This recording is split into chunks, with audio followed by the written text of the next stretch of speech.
New toy, who dis? All right, that's been played out for a number of years now, and technically it's two new toys. All right then, today I'll be reviewing the MagicShine SEEMEE 150 red-white combo and the all-new V2 SEEMEE 200 rear light. Like last time I worked with MagicShine, full disclosure, they're not paying me for this video, so all the opinions in it are genuinely mine. However, they were nice enough to send me these lights to review. Also, stick around until the end of the video. If you want to get one of these lights, there's going to be a promo code in it for you. So no scrolling until the end now, okay? I've used MagicShine products for a really long while now, way before they actually contacted me.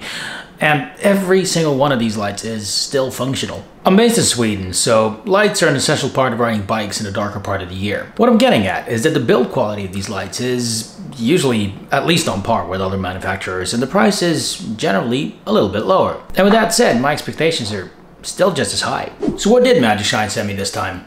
Bike lights. Regular small bike lights with some pretty awesome built-in smarts. Now, these should be part of your everyday carry if you commute by bike. They help you be seen, and being seen is almost as good as not getting crashed into. Time for a quick coffee break. So the SEEMEE 150, as the name suggests, is a set of front and rear bike lights, 150 lumen each.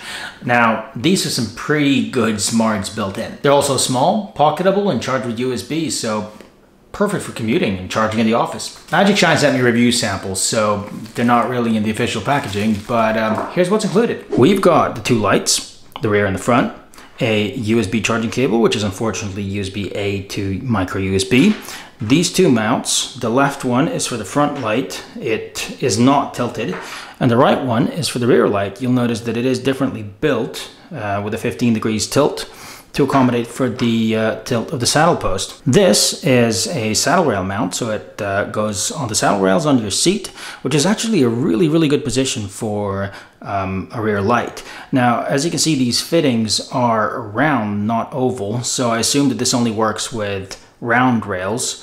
That's what my seat is, so we'll give that a try a little later on. And then you get two zip ties to fasten your saddle rail mount to your saddle. A nifty thing that MagicShine's been doing lately is including this transparent edge on all their lights. So when you turn the light on, you see that some of it bleeds through the side of the casing, which improves side visibility.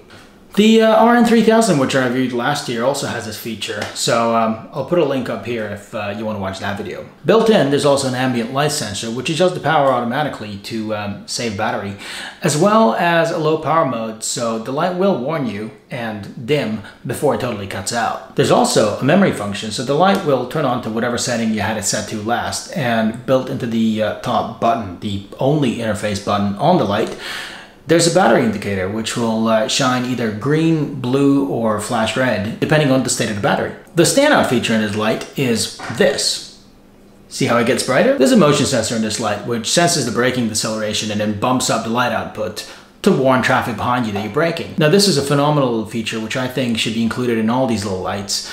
The components for it are not particularly expensive and it's easy to mass produce, so why not? It's good for everybody's safety. And lastly, charging. Now, both of these lights, as well as the SEEMEE 200, charge via USB, but it's micro USB. Now, why? USB-C all of the things. I thought we agreed that having one singular interface for charging is the easiest way to go. Why not do that? MagicShine got it right with the RN3000, which I reviewed earlier, so why not here? The actual connector isn't that much bigger, so I'm pretty sure it'd fit in an enclosure like this. The charging time from flat to 100% is about 1.5 hours, so even if your commute to work drains your battery, you'll have enough time by the time you need to get back to charge it up. The charging port is well hidden behind this little rubber flap. Now, this is the one place where you expect the least amount of water and mud spray, in the middle of the mount itself. Now, given the fact that this piece goes into the mount like that, and then hangs onto your handlebars or seat post, there's almost no chance the water's gonna get in there. All right then, onto the SEEMEE 200. Now, this is a 200 lumen, like the name suggests, rear light.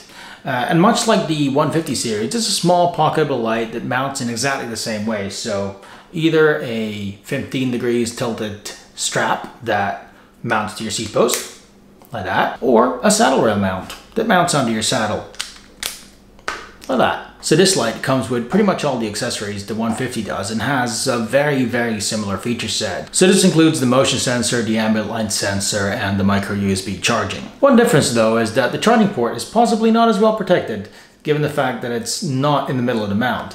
But it is covered with this little rubber gasket, like a lot of other lights, so I don't think this works any worse. And now for the standout feature of this light. See that little diode at the bottom? Now that is pretty powerful, and it lights up the area around your rear wheel when it's dark. It's controlled by the light sensor, and just makes you so much more visible in the dark. Here's a picture to demonstrate. Now this is such an awesome feature and really should come stock on all rear lights. It makes you so much more visible and makes it so much safer to ride in the dark. Now going back to charging, the SEEMEE 200 will charge from 0 to 100% in 1.5 hours, just as the 150 does. Now given the fact that this is a stronger light, and it also has 2 diodes, the burn time is going to suffer a little bit. It's going to be quite a bit shorter for certain modes. Alright, so it's time to test these lights in a real world scenario. Outside, in the dark. The front light is a relatively high power regular bike front light, but what I want to do now is see the difference between the SEEMEE 150 rear light and the SEEMEE 200 V2 rear light. How much of a difference does the downward facing diode actually make? First up, we have the SEEMEE 150 combo. Got the front light, which for some reason needs to be mounted sideways. I don't really know why, but it's not like it matters. And the rear light, which is mounted to the seat post strap there. I couldn't really bother with a saddle rail mount, as it would probably bump my tire as I put my seat down. The rear light has a whole bunch of different modes, from pulsating, blinking, the solid light, to the smart mode controlled by the accelerometer and the ambient light sensor. The front light as well has a whole bunch of different modes, from blinking to low beam to high beam. This unit, however, is not controlled by an accelerometer, so it will not shine brighter when you stop.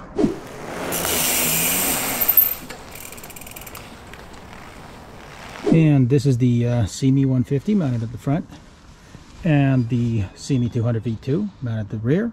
Now you can just see how much more light spills all around the bike from that rear light.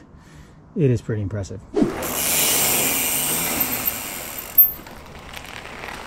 So what I wanted to point out here is the difference in light that the 200 spills over the rear triangle and the ground as well, making the bike just so much more visible in traffic. Compare that to the 150. Let's have a look at that. It's just nowhere near as much. Don't get me wrong, the 150 is pretty damn bright, but the 200 just takes the cake when it comes to brightness. So what do I think about these lights? Well, for starters, they're small, so they're easily pocketable. You're more likely to remove them from the bike as you're leaving, so they're not going to get stolen.